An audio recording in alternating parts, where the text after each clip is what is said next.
God will do great things.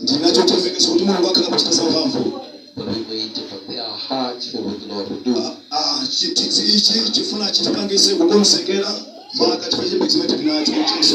So all of these services are preparing us what the Lord will do with us at our conference. We thank God for our national coordinator. To give the Lord a hand clap for Bishop Reno. Give the Lord a hand clap for his wife. And we give the Lord a praise for his wife as well. Let's we honor the Lord for all of our bishops and pastors.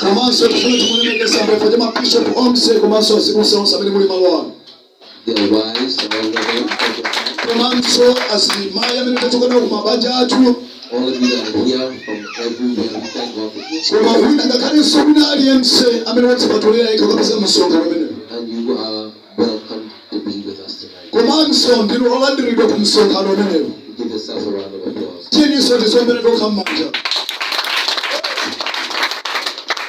And we want to look at the 14th verse. We're going to stand very quickly.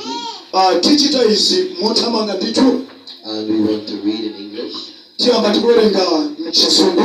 then we will go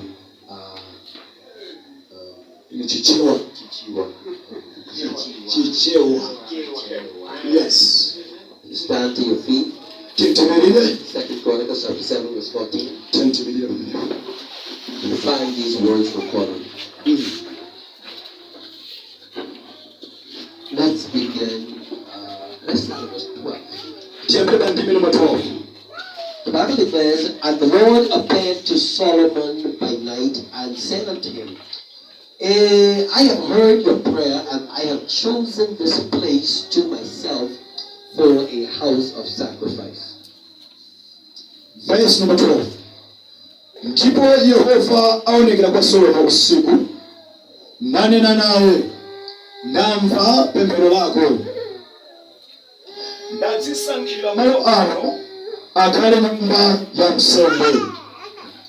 Verse 13, it says, if I shut up heaven that there be no rain, or if I command the locusts to devour the land, or if I send pestilence among my people.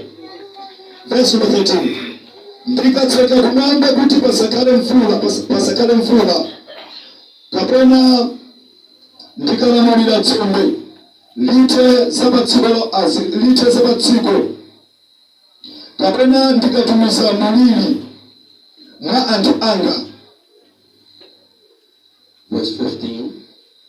Now, verse 14, if my people, which are called by my name, yes, shall humble themselves and pray, and seek my face, yes, and turn from their wicked ways, yes, then will I hear from heaven, and will forgive their sins, yes, and will heal their land. Verse number 14. Ndipo anthu anga ochokera m'dzina langa akadzichepesa, nakapemphera, nakafuna nkhope yanga, natembenuka kuleka njira zawo zoyipa, pamenepo ndidzamvera mmwamba, ndikukhululukira choyipa chawo, ndikuchiritsa dziko lawo. Verse number 15. Now my eyes shall be open, yes, and my ear attentive unto the prayer that is made in this place. So pano maso anga adzakhala otsekukira, ndi makutu anga otchera, pemphero la m'malo ano. Verse 16. For now I have chosen and sanctified this house, that my name may be there forever. And my eyes and my ear, my heart shall be there perpetually. naturally. Pakuti ndasankha ndikuipatula nyumba iyi kuti dzina langa lidzakakhaleko chikhalire. Inde maso anga ndi mtima wanga zidzakhala komweko kosalekeza. Turn to the book of Joel.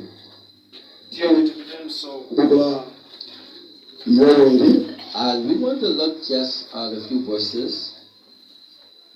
And we're going to tie all of this in together. And so don't mind you standing long.